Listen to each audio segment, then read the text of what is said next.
dia, irmãos. É um prazer mais uma vez estarmos juntos aqui e ser a pessoa com quem vai tentar guiar este momento, na graça do Senhor. Enquanto eu me ajeito aqui, eu ia pedir para o Timóteo, já tinha conversado com ele, para o Timóteo ler. Nós vamos ler hoje Filipenses 3, do 1 ao 11. Ok, Filipenses 3, do 1 ao 11.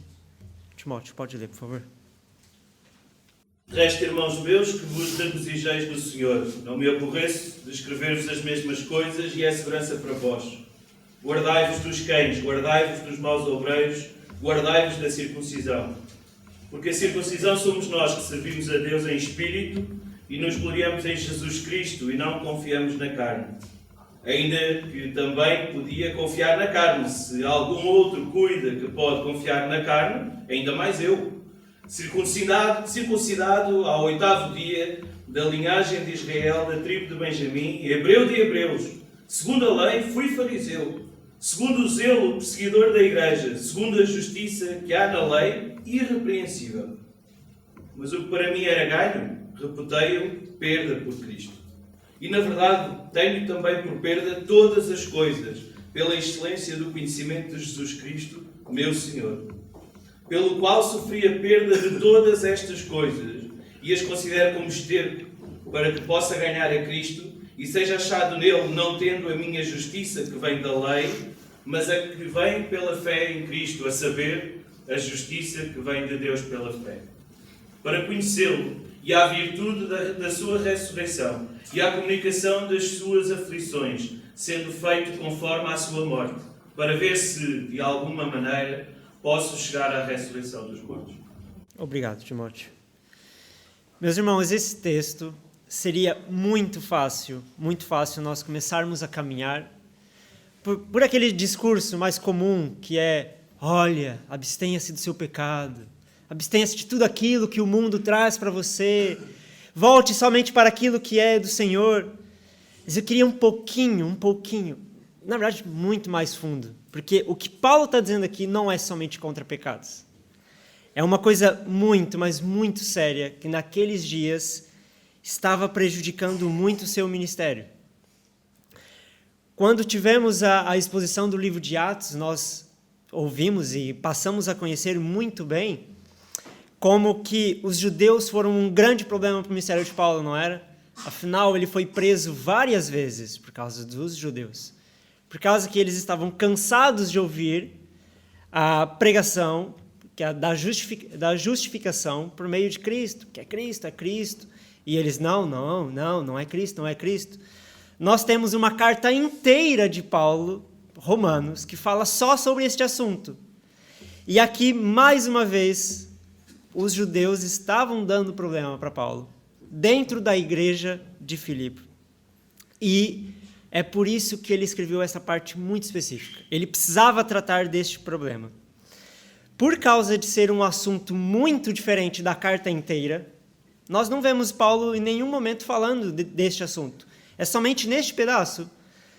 Muitas pessoas quiseram tirar este pedaço da carta de Filipenses, mas não foi só uma ou duas, foram muitas pessoas ao longo de todos os séculos. Muitas pessoas tentaram tirar esta parte, eles dizendo assim: isso aqui foi Paulo que escreveu? Foi sim, Senhor, mas esta carta está errada, quem colocou aqui está errado. Mas o que eu queria dizer aos irmãos é que a gente pode sim aproveitar este assunto, por mais que ele pareça desconectado com a carta. Ele só parece, mas não está desconectado. Faz muito sentido estar aqui. Faz mesmo muito sentido. E eu e você podemos sim aproveitarmos, porque o que Paulo vai falar nestes versículos é que o verdadeiro adorador confia em Jesus Cristo e renuncia todas as coisas por amor a Cristo. Então não é somente uma luta aos pecados, mas Paulo está falando quem é o verdadeiro adorador, como ele se parece e o que ele faz. Em detrimento, é claro, que ele está falando em resposta aos judeus. Ok? Então, vamos ao versículo 1. Como bem o Timóteo falou na semana passada, até mesmo durante essa semana nós estivemos tentamos conversar neste sentido, não quis repetir ele aqui, mas também vale lembrar que este versículo, então, ele está relembrando aos filipenses, não é? Quanto mais, irmãos meus, alegrai-vos no Senhor, a mim não me desgosta, e é segurança para vós outros que eu escreva as mesmas coisas. Que mesmas coisas? Então,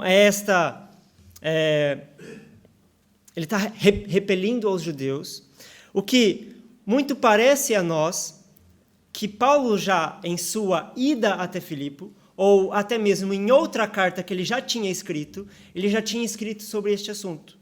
E valia a pena ele voltar a este assunto, porque muito provavelmente a fé daqueles irmãos estava sendo provada, e muito provavelmente eles estavam muito prestes a tomar decisões erradas.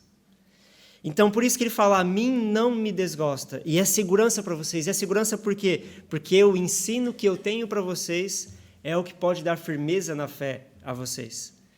E é por isso também que ele fala, alegrai-vos no Senhor. Era muito importante.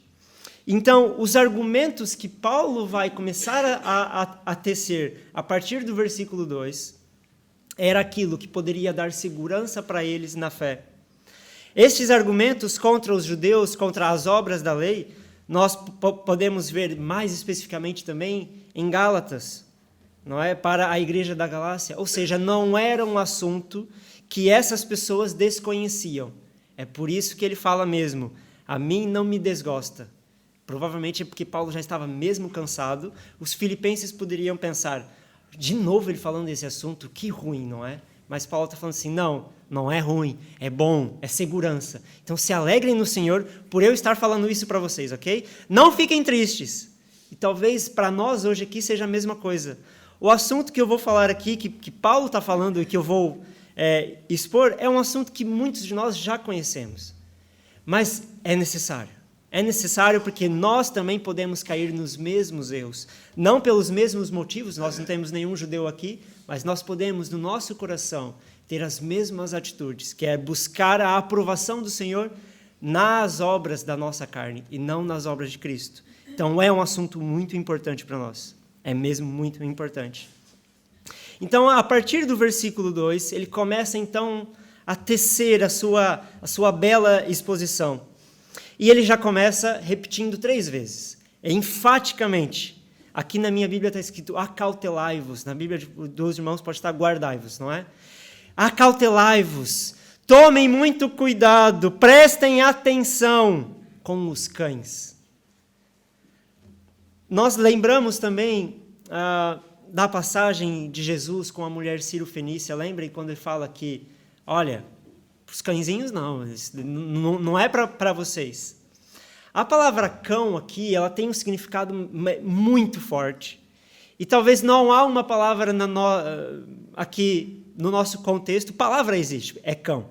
Mas não há uma palavra que talvez passe essa mesma dureza para nós. Porque o que Paulo estava dizendo aqui e o que Jesus estava dizendo lá, é que cão é todo aquele que não tem o favor espiritual de Deus. Cão. Você é um cão, você é um impuro, você é indigno de se achegar diante de Deus. Você é tão sujo assim, que você é indigno de chegar diante de Deus. Agora veja bem, com estas palavras, imagine o povo judeu, o povo que diz que é filho de Abraão, ouvir umas palavras dessas. Seus indignos, seus impuros.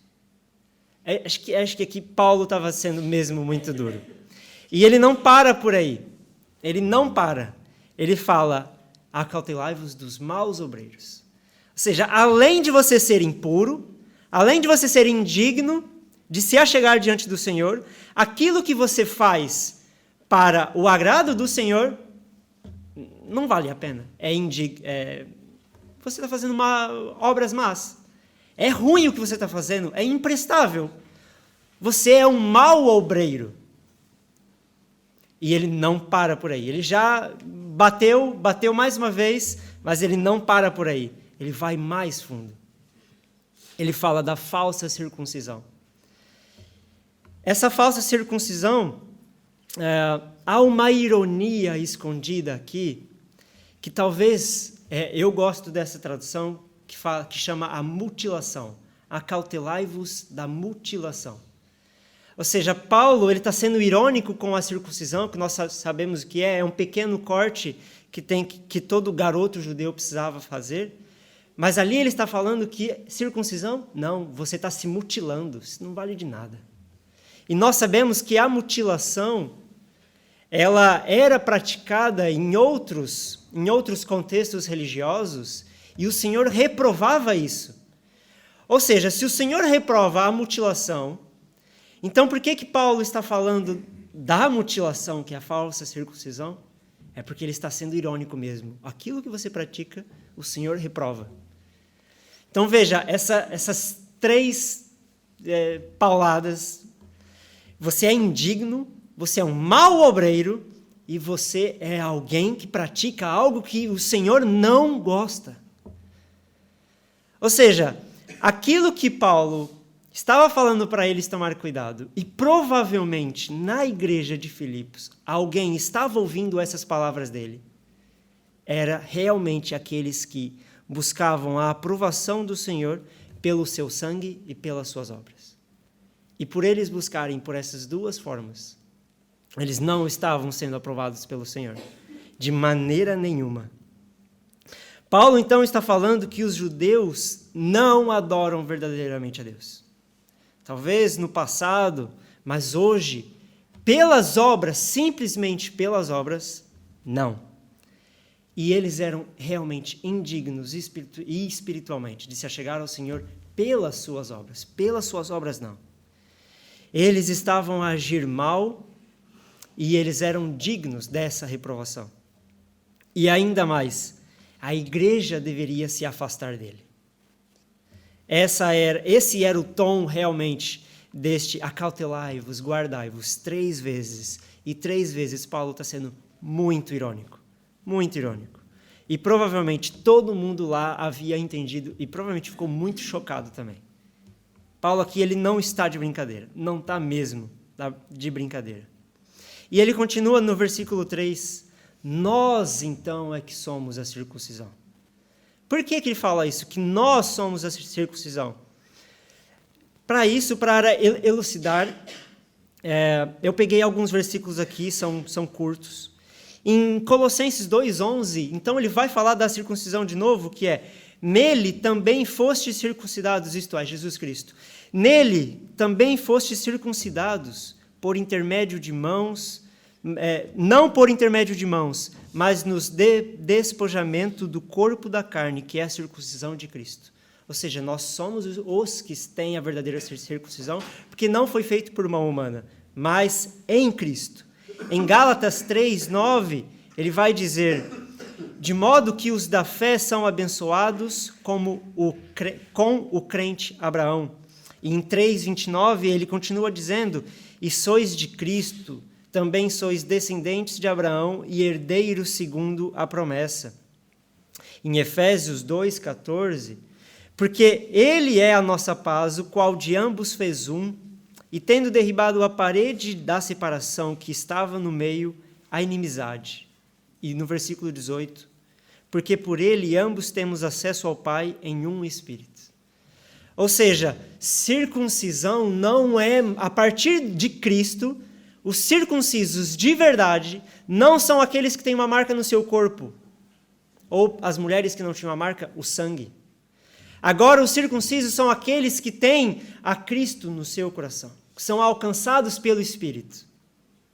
Então, o que Paulo está a dizer aqui, então nós somos a circuncisão, ele estava a dizer: vocês filipenses, vocês têm a circuncisão porque vocês são do Espírito.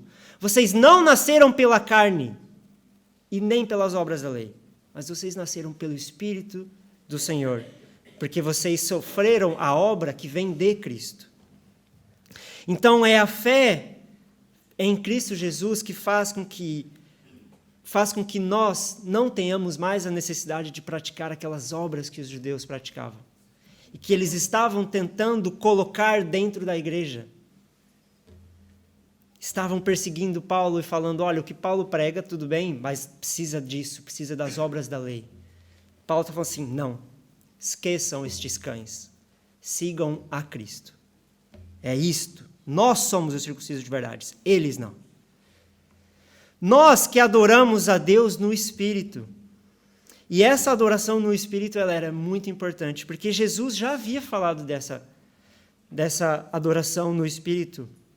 Em João 4, 23 e 24, Jesus disse assim, mas vem a hora, e já chegou, em que os verdadeiros adoradores adorarão o Pai em espírito e em verdade, porque são estes que o Pai procura para seus adoradores. Deus é espírito, e importa que os seus adoradores o adorem em espírito e em verdade. Ou seja, houve uma época em que sim, era necessário sacrifícios, houve uma época em que praticar coisas era muito importante, mas houve uma coisa, e agora mais do que nunca, há uma coisa que é importante, e sem isso não passa. Os adoradores de verdade, a quem Deus busca, são aqueles que adoram ao Senhor em espírito, não somente na sua carne. Então, Filipos, igreja de Filipe e igreja de Pardilhó, nós somos os adoradores, porque nós adoramos em espírito, não na nossa carne. É isso que Paulo está a dizer. É isso que nós precisamos ter no nosso coração. Agora a adoração não é mais um ritual que nós podemos praticar e termos a certeza, mas não, é pela certeza em Cristo, pela certeza no Espírito, e provém do Espírito. E nós nos gloriamos em Cristo Jesus. Ele termina, não é?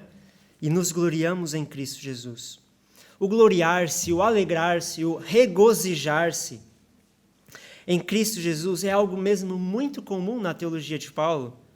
E em outros exemplos, por exemplo, em 1 Coríntios 1:31, para que, como está escrito, aquele que se glorie no Senhor. Glorie-se no Senhor. E ele está ecoando, não é? Ele está lembrando de um verso de Jeremias, o profeta, que está lá em capítulo 9, 23 e 24. Assim diz o Senhor, não se glorie o sábio na sua sabedoria, nem o forte na sua força, nem o rico nas suas riquezas, mas o que se gloriar, glorie-se nisto, em me conhecer e saber que eu sou o Senhor e faço misericórdia, juízo e justiça na terra, porque destas coisas me agrado, diz o Senhor. Aquele que se gloria, então, se gloria em Jesus Cristo, e não na mutilação, e não nas obras da carne. Nós não precisamos de muito, basta nós lermos os evangelhos e vermos que o que é que estava acontecendo naqueles dias. Jesus falava uma coisa e os judeus, olha, é a lei, é a lei, é a lei. Chegou a tal ponto que, olha, se o Senhor Jesus não quer cumprir a lei do jeito que nós queremos, olha, tu vais para a cruz então. Era bem isso, e aconteceu, e o que Paulo está dizendo é totalmente ao contrário. Olha, então, eles querem ficar com a lei e eles fiquem com a lei. Nós temos que ficar com Cristo. Nós temos que nos gloriar em Cristo. E não é somente eu que estou a dizer isso. Lá atrás, houve um profeta que vocês reconhecem, que também disse, então me escutem. Então, nos gloriarmos no Espírito. Então, para que os filipenses pudessem entender mais uma vez, depois de todos esses argumentos, entenderem mais uma vez, ele finaliza então, nos gloriemos em Cristo e não confiamos na carne. Ele anteriormente então apontava para os verdadeiros filhos de Deus e depois os verdadeiros adoradores e daqueles que se gloriam em Cristo, e ele fecha então com a antítese perfeita, que é nós não confiarmos na carne, ou seja, nós não confiarmos em nós mesmos. Afinal, o que havia muitos homens que pregavam, e ainda, infelizmente, ainda pregam hoje, é que se nós cumprirmos certas coisas, nós podemos ter confiança que Deus está se agradando de nós e que nós podemos continuar e que está tudo bem. Mas o que Paulo está dizendo é, olha, tudo bem, você pode fazer o que você pode fazer e muitas coisas é justo nós estarmos aqui, é justo nós cumprirmos coisas que o Senhor pede a nós, mas o que nós temos que lembrar é que a justiça não está nisso, a justiça está na obra de Cristo. E a justiça não está em nós, de maneira nenhuma não está em nós. Muitas vezes isso pode ser um desafio para nós, como também foi para aquele povo. Porque quando nós confiamos em nós mesmos, é muito mais fácil de prever o futuro, não é? Se eu venho ao domingo todos os dias, logo eu posso confiar no Senhor. Mas, na verdade, o que Paulo está a dizer é que nós temos que confiar em algo que nós não vemos. Nós temos que confiar porque nós simplesmente fomos alcançados pela fé. É simples e, ao mesmo tempo, difícil, mas é por isso que não é uma obra nossa, porque é uma obra de Cristo. E por ser uma obra dele, nós podemos confiar. Nós podemos sim confiar, apesar de ser muito difícil. Então, a grande ironia de Paulo até aqui, ela tem o seu ápice, o seu clímax, que é quando ele então passa o seu pedigree. Aqui tem essa expressão? Pedigree? É de animal mesmo, é isso. Ele passa o seu pedigree, não é? Ele está falando assim, se vocês acham que isso é bom, então eu vou mostrar para vocês o que é bom. Prestem atenção. Ele vai dizer muito bem isso. Paulo, então, enfatiza o quão superior ele era àqueles judaizantes. Ah, como eu sou melhor que vocês. Eles podem ter feito muitas coisas, mas eu fiz muito mais. E é interessante que, ao Paulo dar valor ao que os judaizantes davam valor, ele não poderia ser acusado de não dar valor. Eu sei que isso é meio redundante, mas é mais ou menos assim. É alguém que não tem condição de comprar uma Ferrari e fala assim, esse carro não presta. Entende assim? A pessoa não tem condição, como não é? Mas é alguém que tem condição de comprar, já participou daquilo e fala assim, isso aí não presta. É outra coisa que presta. Okay? Então, ao Paulo se colocar como alguém de peso, ele está dando valor e, ao mesmo tempo, ele não vai dar valor, como nós já lemos. Okay? Então, tenham isso em mente. Ele não está só jogando palavras ao léu. É mesmo importante o que ele está a dizer aqui. Então, qual é esse pedigree de Paulo? Ele foi circuncidado ao 8º dia. Me desculpe, antes disso, o argumento de Paulo ele está baseado em duas coisas aqui, ok? Que é estes primeiros, que é o que ele havia recebido por sangue, ou seja, dos pais, ou seja, ele não fez nada para receber isso, ele recebeu de outra pessoa. E o segundo argumento mais tarde é o que eu alcancei então com as minhas próprias forças. Então ele vai tecer esses dois argumentos. O que ele recebeu então dos pais dele? Ele foi circuncidado ao 8º dia. Ser circuncidado ao 8º dia era uma coisa distintiva de muitos outros. Ao falar disso, ele estava se assemelhando à linha dos patriarcas antigos. Como nós vemos em Gênesis 21:4, Abraão circuncidou a seu filho Isaque quando este era de 8 dias, segundo Deus lhe havia ordenado. Ou seja, ao dizer, eu sou circuncidado ao 8º dia, ele está se igualando a Isaque. Isso não é qualquer coisa, nós sabemos que Isaque é o filho da promessa. Ou seja, eu sou de sangue, eu sou igual a Isaque. E não só, eu sou do povo de Israel. Ele não era somente da linhagem de Abraão, ele era da linhagem especial de Abraão. Abraão teve outro filho, Ismael. Mas quem é o filho da promessa? Isaque. Ou seja, além de ser um filho de Abraão, prestem bem, eu sou o filho de Abraão. Participo da promessa de Abraão. E além disso, eu sou da tribo de Benjamim. Aqui muita coisa pode ser dita. Há pessoas que dizem aquilo, aqui que dizem outro. É um negócio cansativo demais. Mas o que é importante para nós aqui é que ser um israelita era mesmo muito especial. Mas se houvesse um valor, se houver um valor, então, em ser um israelita, quanto mais em ser um benjamita, porque o Benjamim foi o filho favorito de Israel. Benjamim foi a tribo que nunca foi invadida, ela nunca foi perdida. Ou seja, eu não sou como vocês de Judá, de Dan, de Judá, não é das outras. Eu não sou como vocês, das outras 10 tribos aí, essas ralé, que foi invadida e que hoje não é mais Israel. Eu sou da tribo mais especial que nunca foi perdida. Se você acha que você é importante, quem dera eu. Ok? Nunca se esqueça disso. E além de ser um benjamita, eu sou hebreu de hebreu. E essa expressão realmente o culminar do mais alto nível que poderia haver. Existia uma linhagem que nós conhecemos como os samaritanos, e eles duram até hoje, que eles são judeus. Eles são sim, mas eles são judeus miscigenados.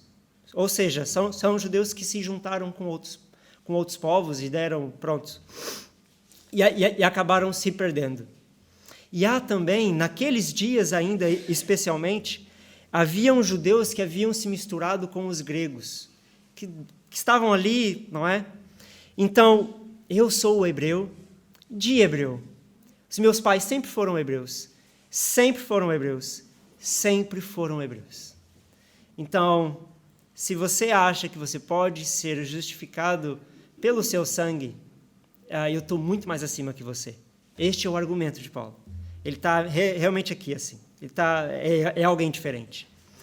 E além do seu sangue ser algo especial, ele foi um homem de muito exemplo. Na sua fé, ele era um grande homem. E ele deveria até mesmo ser seguido pelos outros. Por quê? Porque quanto à lei, ele era um fariseu. Fariseu para nós é algo mesmo muito mal, não é? Porque nós já carregamos a ideia de Jesus e dos discípulos pregarem contra os fariseus, mas o farisaísmo foi uma das correntes judaicas mais importantes do seu dia. Quando o Império Grego invadiu a Palestina, que naquela época não havia Israel, era a Palestina, muitas pessoas começaram a se voltar para os deuses gregos. Muitas pessoas começaram a deixar a circuncisão, deixar o templo. Muitas pessoas começaram a viver do modo grego. Muitas pessoas até deixaram de falar hebraico para falar o grego. Mas então o que Paulo está a dizer é que ser um fariseu foi aquela corrente judaica que pregou contra isso e que manteve a pureza da lei. Por muito tempo, antes de Jesus, isso mais ou menos uns 300 anos antes de Jesus, o farisaísmo foi o que salvou a fé judaica. E não há o que debater. Foi o que salvou. Se não fosse eles, a fé judaica havia sido extinta. Então, a se comparar a um fariseu mesmo, ele está falando, eu fui alguém que preservou a fé. E isso era importante. Mas, além disso, além de preservar a fé, eu fui uma pessoa que tinha tanto zelo, mas tanto zelo, que eu matei em nome desta fé. Então, se ao menos ser zeloso pudesse me dar uma proteção para abrir as portas do céu. Eu fiz isso. Você fez? Você fez isso? Você matou em nome do judaísmo? Eu fiz. Então, se há alguma justiça nisso, eu fiz. E não só. Então, quanto à justiça legal, eu tenho me tornado irrepreensível. Além de ser tudo isso que eu estou a falar para vocês, vocês são incapazes de apontar um erro em mim. Vocês são incapazes. Então, olhem para mim. Eu fiz tudo para alcançar o favor de Deus. Então, veja como Paulo, ele se colocou no mais alto nível de um homem que buscou tudo, de um homem que recebeu tudo por causa da sua linhagem. Mas o que é que ele vai falar? Que mesmo que nós sejamos distintos, mesmo que nós sejamos superiores, o foco é Cristo, o foco é o Senhor. E isto a gente deixa de lado. No versículo 7 e 8, então, ele vai dizer: mas o que para mim era lucro, isto considerei perda por causa de Cristo. Sim, deveras considero tudo como perda, por causa da sublimidade do conhecimento de Cristo Jesus, meu Senhor, por amor do qual perdi todas as coisas e as considero como refúgio, para ganhar a Cristo. Ou seja, quando Paulo teve o encontro com Cristo, Quando Paulo, lá no caminho de Damasco, ouviu a voz do Senhor e ele reconheceu como sendo o seu Senhor e seu Salvador, ele falou, isso aqui acho que não vale mais nada. Não vale mais nada. Então vamos só focar em algumas coisinhas aqui que é muito importante. Então, para Paulo, com todo o seu histórico, o mais importante era Cristo. E ao conhecer a sua obra, ele realmente poderia se entregar, poderia ser um verdadeiro adorador. E somente por amor a Cristo que ele conseguiu. Sem o amor a Cristo, ele não teria conseguido. E é aqui que nós conseguimos entender o porquê que Paulo deu tantos detalhes da sua vida anterior, porquê que ele falou de tantas coisas, mas acima de tudo, porquê que ele falou que os verdadeiros circuncidados são aqueles que estão no Espírito do Senhor. São aqueles que receberam a obra de Cristo. Considerei perda por causa de Cristo, por causa da sublimidade do conhecimento de Cristo Jesus. Paulo, mesmo na carta dos Filipenses, ele já havia deixado uma nota dessa verdade. Em Filipenses 1, 21, ele disse assim, porquanto para mim o viver é Cristo e o morrer é lucro. Ele já tinha deixado esse lampejo do que ele iria falar à frente. Mais um pouquinho à frente, no capítulo 4, versículo 13, ele diz, então eu tudo posso naquele que me fortalece. E nós sabemos que aquilo que tudo posso é realmente, eu posso passar por todas as coisas neste mundo, porque é Ele que me fortalece. Então, o viver é Cristo, o morrer é lucro, eu tudo posso no Senhor, não nas minhas forças, mas no Senhor. E há então essa beleza nas palavras construídas por Paulo, relembrando os filipenses da grandeza, da superioridade de Cristo. Antes ele era cego para essas verdades, mas agora ele conseguia ver por causa de Cristo. E tudo comparado ao Senhor não tem valor. É somente o Senhor que tem valor. E ele se fortalece em Cristo, se fortalece e tem segurança na salvação. E em Filipenses 2, 9 a 11, ele também vai tecendo mais algumas palavras de adoração ao Senhor, relembrando deste tema. Pelo que também Deus o exaltou sobremaneira, ele deu o nome que está acima de todo nome, para que ao nome de Jesus se dobre todo o joelho nos céus, na terra e debaixo da terra, e toda língua confesse que Jesus Cristo é o Senhor, para a glória de Deus Pai. Ou seja, quando nós temos isto em consciência, nós consideramos tudo como perda pelo Senhor. Por causa da sublimidade do conhecimento de Cristo, nós somos capazes de deixar as coisas de lado deste mundo. E as coisas de lado deste mundo, o que é então? É a nossa tentativa vã de nos justificarmos próprios. Nós mesmos tentarmos nos justificar. Então agora ele poderia passar pelo que era necessário, porque ele estava com Cristo. O homem que era implacável na sua fé, o matador de infiéis, ele se transformou naquele que conheceu o verdadeiro amor.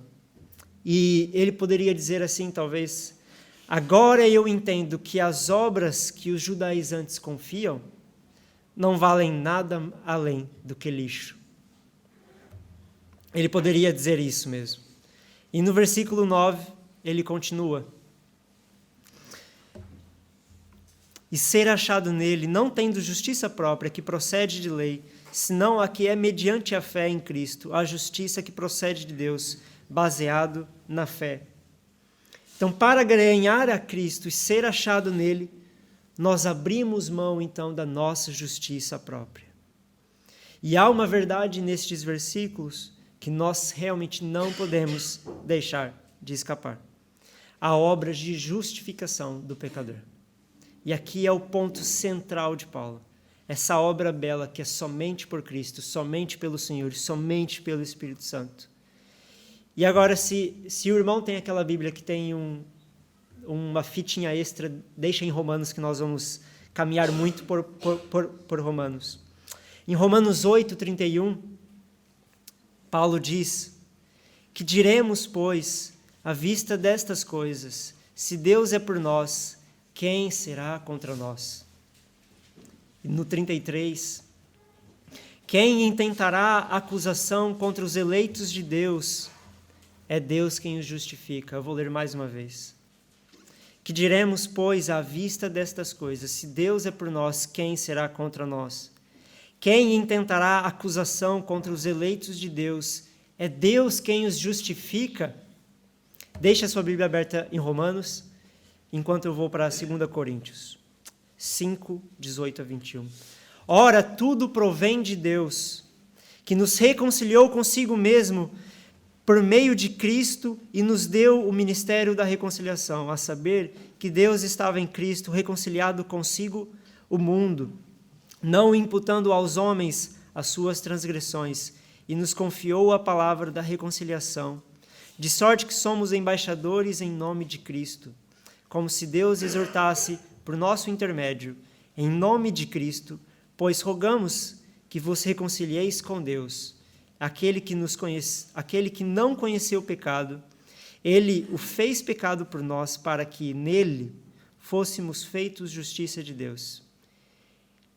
Indiscutivelmente, meus irmãos, essa é a ênfase de Paulo. Não somente em Filipenses, não somente em Coríntios, não somente em Romanos, mas na sua vida. E ele sabia que nós precisávamos conhecer isto. Então, a justiça de Deus, ela é poderosa o suficiente para fazer com que os pecadores, aqueles que eram indignos diante da sua presença, fossem alcançados por causa do seu Filho. E é uma justiça que é de Cristo, não realizada por mãos humanas ou pela lei, e que nós recebemos ela por meio da fé, e a fé que vem do Senhor e que resulta na nossa perfeição espiritual. Nós não podemos deixar isso escapar da nossa vida. Nós não podemos deixar escapar isso de maneira nenhuma. Que a nossa fé vem pelo Senhor, é do Senhor e é para o Senhor. É mesmo para o Senhor. E no versículo 10 ele continua falando dessa obra. Para o conhecer e o poder da sua ressurreição e a comunhão dos seus sofrimentos, conformando-me com ele na sua morte. E o conhecer, e este conhecer é aquele conhecer espiritual que uma vez eu já falei aqui, quando eu expus Tiago, que é o conhecer não somente meramente intelectual, é o conhecer físico, é o conhecer experimental, é o conhecer do dia após dia. E esse é o conhecimento que nós alcançamos pela santificação, pela progressão natural da nossa busca pelo Senhor, para sermos mais parecidos com o seu Filho Cristo. E o poder da sua ressurreição. O desejo de Paulo aqui realmente não é vazio, e é por isso que ele está fundamentando no poder da ressurreição de Cristo. Algumas pessoas poderiam dizer, e algumas pessoas até praticaram estas obras, elas diziam assim: olha, então se o poder é pela ressurreição de Cristo, e nós queremos ser iguais a eles, vamos nos entregar à morte. Muitos mártires morreram com isto em mente. Eu acredito, não somente eu, mas outras pessoas também acreditam, que sim, o martírio, se ele for entregue a nós, ele é um dom que Deus nos dá, é uma dádiva que Deus nos dá, e nós temos que nos entregar de coração aberto, sabendo que há algo depois.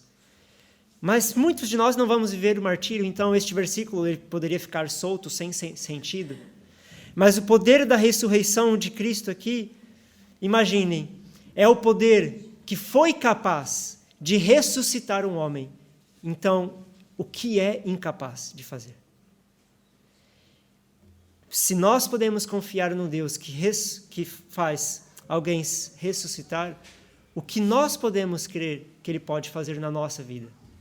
Focado na nossa santificação, focado na nossa justificação, dia após dia pelo Senhor, este é o poder que suporta as nossas vidas, o poder que ressuscitou Jesus Cristo. O que pode ser feito por nós nas nossas vidas diárias? O sofrimento que advém com a comunhão com Cristo Jesus, e estes sofrimentos nos conformam à imagem de Cristo, mas não nos deixam longe dele, na verdade, nos fortalecem. Em Romanos 8, mais uma vez, agora o versículo 17, Paulo vai dizer assim: ora, se somos filhos, somos também herdeiros, herdeiros de Deus e co-herdeiros com Cristo. Se com Ele sofremos, também com Ele seremos glorificados. Em 2 Coríntios 12, 10, pelo que sinto prazer nas fraquezas, nas injúrias, nas necessidades, nas perseguições, nas angústias, por amor de Cristo. Porque quando sou fraco, então é que sou forte. O poder que ressuscitou Jesus Cristo nos ajuda a passar por isto. O poder que ressuscitou Jesus Cristo ajudou Paulo e vai nos ajudar na nossa vida. Porque o Senhor prometeu que nós seríamos suportados por Ele. Então, o que Paulo antes se orgulhava, que ele tinha essa alta posição dele como judeu e como pessoa que cumpria a lei, agora não vale a pena. Porque o que vale a pena é se regozijar nas dificuldades da vida, porque nas dificuldades da vida que ele poderia provar o poder que ressuscitou Jesus Cristo. E conformado com ele, então, em sua morte. Mais uma vez, não é o martírio, pode ser, não é para todos. O que é para nós, então, sermos conformados com ele? Jesus Cristo, em sua morte, ou melhor, antes da sua morte, ele já tinha muitas coisas, não é? Ele sempre foi Deus, sempre foi o Filho de Deus. Mas o que a Bíblia nos mostra é que Deus tinha um plano a Jesus que somente passando pela cruz que ele receberia. E isto nós vemos pelas Escrituras, que diz que quando Jesus Cristo morreu, ele se assentou, ele morreu e ressuscitou, que ele então se assentou à destra do Pai. Então foi uma obra que Jesus precisou passar. Então o que é que nós ganhamos com isso? O que é que Paulo então está a dizer aqui? Como que nós então nos conformamos à imagem de Cristo neste sentido? Nós nos conformamos em seu sofrimento. Mais uma vez o versículo 17 de Romanos 8. Ora, se somos filhos, somos também herdeiros, herdeiros de Deus e co-herdeiros com Cristo. Se com Ele sofremos, também com Ele seremos glorificados. Também nós nos conformamos na crucificação de Cristo. Em Romanos 6, sabendo isto, que foi crucificado com Ele o nosso velho homem, para que o corpo do pecado seja destruído e não sirvamos o pecado como escravos. Nós morremos com ele, Romanos 6:8. Ora, se já morremos com Cristo, cremos que também com ele viveremos. Nós somos sepultados com Cristo, Romanos 6:4. Fomos, pois, sepultados com ele na morte pelo batismo, para que, como Cristo foi ressuscitado dentre os mortos pela glória do Pai, assim também andemos nós em novidade de vida. Nós também somos vivificados com Cristo, Colossenses 2:13. E vós outros que estáveis mortos pelas vossas transgressões e pela incircuncisão da vossa carne, vos deu juntamente com ele, perdoando todos os nossos delitos, nos deu vida. Nós ressuscitamos com ele. Agora, Colossenses 2:12. Tendo sido sepultados juntamente com ele no batismo, no qual igualmente fostes ressuscitados, mediante a fé no poder de Deus, que o ressuscitou dentre os mortos. E além disso, nós somos co-herdeiros e seremos glorificados com ele. Romanos 8:17. Ora, se somos filhos, somos também herdeiros, herdeiros de Deus e co-herdeiros com Cristo. Se com ele sofremos, também com ele seremos glorificados. Nós somos entronizados com Cristo. Olha o que Paulo diz em Colossenses 3:1. Portanto, se fostes ressuscitados juntamente com Cristo, buscai as coisas lá do alto, onde Cristo vive, assentado à direita de Deus. E por último, nós reinaremos com Cristo. Em 2 Timóteo 2:12. Se perseveramos, também com ele reinaremos. Se o negarmos, ele, por sua vez, nos negará. Todas estas coisas que eu falei, 6 são muitos versículos, mas muitas vezes a melhor parte da pregação e a única parte boa é a leitura da palavra de Deus, né? Então, às vezes a gente tem que ser assim. Os versículos falam muito, eles têm que nos dar essa força.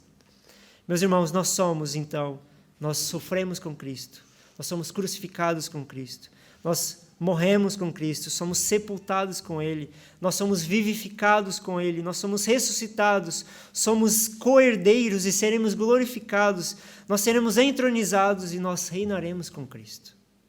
É isto que Paulo está a dizer aqui.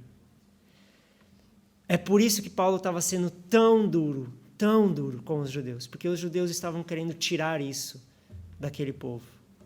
E se nós passarmos a confiar na nossa própria mão para a nossa justificação, nós estamos incorrendo no erro disso. Nós podemos tirar tudo isso de nós. E o último versículo, em Filipenses 3:11. Para que, de algum modo, alcançar a ressurreição dentre os mortos. Alcançar a ressurreição dentre os mortos. O cristão, ele não anseia pela morte, mas a morte para nós, ela não é o fim. A morte para nós, ela de maneira nenhuma é o fim. A nossa semelhança com Cristo, as suas experiências espirituais, como por exemplo, o fato de sermos co-herdeiros de Deus, nós temos o ápice da vida cristã em semelhança a Cristo, como por exemplo, é o livramento total do pecado futuro. E ele vem com a morte, então. Então, a morte não é o ponto final da nossa vida, mas a morte é o ponto em que nós podemos caminhar para a vida eterna, o ápice, realmente, da nossa vida espiritual.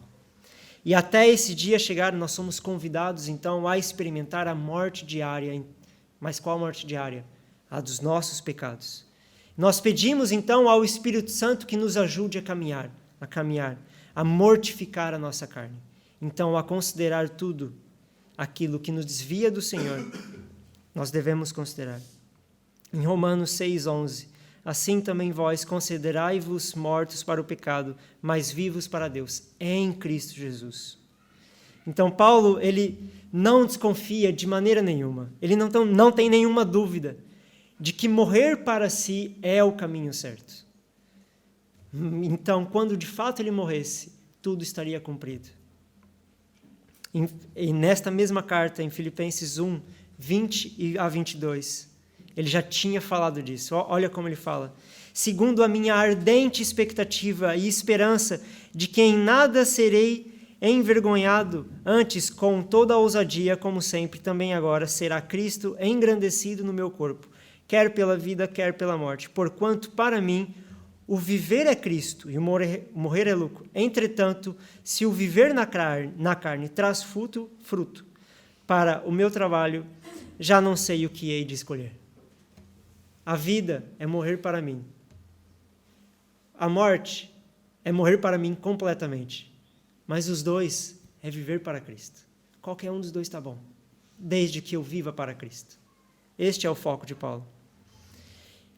E agora, falando mais diretamente, já tinha falado mais diretamente para as nossas vidas hoje. Hoje nós não cumprimos a lei judaica, nós nem somos forçados, graças a Deus, a cumprir a lei judaica. Mas muitas vezes, meus irmãos, nós, por leve desvios, leve fraqueza da nossa carne, nós muitas vezes somos tentados a cumprir as nossas próprias leis. Talvez eu irei estragar uma música de alguém aqui, mas eu preciso usar esse exemplo. A vida de Horatio, é assim, com T mesmo, Horatio Spafford, foi aquele homem que muitos de nós conhecemos a história de que ele era um americano, saiu com a sua família para a Europa. No caminho, o navio dele naufragou. Duas filhas dele morreram. E ele compôs aquela música que muitos de nós conhecemos, que é Está Tudo Bem com a Minha Alma. It is Well With My Soul. Muitos de nós conhecemos essa música, não é? É uma música belíssima, é uma música que fala da fé, de alguém que pode confiar no Senhor. A minha alma está com o Senhor, minha alma está com o Senhor. Desculpa a dureza, mas eu preciso dizer. Ah, se a vida de Horácio tivesse terminado assim, mas não terminou. Não terminou. A vida dele não terminou aqui, infelizmente. Se ele tivesse morrido ali com essa fé, eu acho que teria sido bom, de verdade. E por que eu digo isso? Horácio, depois de alguns anos disso, ele foi para Israel com o seu coração amargurado, com o seu coração desejoso do Senhor, sim, de uma certa forma. Ele foi para Israel junto com alguns amigos e fundou uma colônia chamada Colônia Americana. O seu objetivo ali era trazer Cristo. Sim, ele queria trazer Cristo, realmente à força. Ele acreditava que se ele cumprisse as obras, e obras tais que ele começou a circuncidar pessoas, ele começou a cumprir a lei judaica, ele falava, Jesus vai vir para nos salvar, e quem fazer parte dessa colônia vai ser salvo, quem estiver fora não. Eu acho, tenho quase plena certeza que Horácio, não sei se eu encontrarei ele no céu, não sei. Eu não sei, meus irmãos, eu não sei. Porque o que este homem fez no seu fim da vida, ele jogou de lado toda a fé que ele tinha. Porque ele disse que, olha, a fé que nós temos, ela tem que ser praticada na nossa carne. E, inclusive, eu vou começar a circuncidar vocês. E quem não é circuncidado não vai para o céu. Existem relatos que ele disse estas palavras. Ele teve lampejos da fé verdadeira, mas o fim da sua vida foi trágica. E, meus irmãos, quantos de nós, na verdade, todos nós podemos cair neste erro? Você estar aqui, eu estar aqui, não garante que o nosso coração, o tempo todo, 100% do tempo, está ciente de que é só pelo Senhor. Em alguns momentos você, em alguns momentos eu, queremos justificarmos a nossa vida com o Senhor pelas nossas próprias obras. Ou será somente eu, que às vezes vem ao domingo porque quer dar um cheque? Olha, se eu não for à igreja ao domingo, a minha semana, eu preciso ir, porque se eu não for, eu me prejudico. Ao invés de nós virmos para a igreja por amor ao Senhor, que é aquilo que Paulo estava falando. Há um perigo muito grande em nossas vidas se nós nos apegarmos à pura religião e não à fé verdadeira no Senhor. A fé que está firmada em Cristo Jesus. Há um perigo muito grande quando o culto passa a um mero momento na nossa vida. Há um perigo muito grande quando nós nos cingirmos à Bíblia simplesmente porque nós temos que lê-la e não por amor ao Senhor. Há um perigo muito grande quando nós focamos a nossa religião nas roupas que são certas e nas roupas que são erradas. Ou eu visto isso porque eu amo a Cristo e não visto isso porque eu amo a Cristo. Há um perigo muito grande quando eu deixo de cantar certas músicas simplesmente porque se eu cantar esta música eu não vou para o céu. Mas é correto eu não cantar músicas porque eu amo a Cristo e eu cantar estas porque eu amo a Cristo. Há uma diferença muito grande em eu comer um certo tipo de comida ou não comer outro certo tipo de comida porque eu amo a Cristo. Ou comer ou deixar de comer porque eu quero me justificar por isso. Eu sei que são exemplos muito esquisitos, música, comida, mas a verdade é que às vezes nosso coração está firmado nestas coisas. Infelizmente, meus irmãos, nosso coração ele é assim. E sabe o que acontece conforme os anos vão passando? Aquilo que nós não podemos fazer, e nós cremos que se nós não fizermos, nós vamos herdar o céu, é uma quantidade muito maior do que às vezes as coisas que nós fazemos por amor ao Senhor. E a nossa vida religiosa começa, não posso. Não posso por quê? Não porque eu amo a Cristo, mas porque eu acredito que se eu deixar de fazer essas coisas, ou fazer estas coisas, eu não herdarei os céus. Quando nós praticamos isso, o não posso, nós não somos diferentes dos judeus. A diferença é que talvez nós não praticamos as mesmas coisas, mas no nosso coração é a mesma coisa. Nós estamos deixando a obra de Cristo de lado. Este é o perigo gigantesco. Este é o perigo que Horácio caiu. Ele caiu fundo e que nós devemos lutar contra. Então, algumas perguntas que eu tenho para finalizar este momento é: o que é que você precisa considerar como lixo para ganhar a Cristo, então? Existem muitas formas de nós cultuarmos a Deus, muitas formas. E a pergunta que eu deixo é, então, você tem praticado essa forma de cultuar a Deus por amor ao Senhor ou porque você acredita que é a única certa? Se você acredita que é a única certa, examine o seu coração. Talvez você esteja praticando simplesmente obras da lei. Será que no seu coração você tem julgado outras pessoas que não praticam aquilo que você pratica? Ou será que no seu coração você tem inferiorizado as outras pessoas que não são tão puras quanto você? Será que você está aqui neste domingo porque você quer agradar outra pessoa? Ou que você está aqui porque se você não vier aqui, você não tem paz para progredir a semana inteira? Sendo que você deveria estar aqui por amor a Cristo? Então eu convido, meus irmãos, da mesma forma que eu tenho refletido muito sobre isso em minha vida, a refletir profundamente sobre aquilo que você tem acumulado no seu coração. Às vezes pode ser meramente algo que você precisa jogar para fora. E eu convido você a buscar a justificação no Senhor, e não nas suas obras.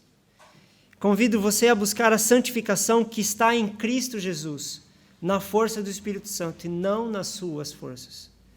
E eu convido você a buscar a esperança eterna que o faz abrir mão deste mundo. Porque o verdadeiro adorador confia no Senhor Jesus Cristo e ele consegue renunciar todas as coisas deste mundo por amor a Ele. E quanto ao mais, citando Paulo, quanto ao mais, irmãos, alegrai-vos no Senhor. Devemos nos alegrar no Senhor.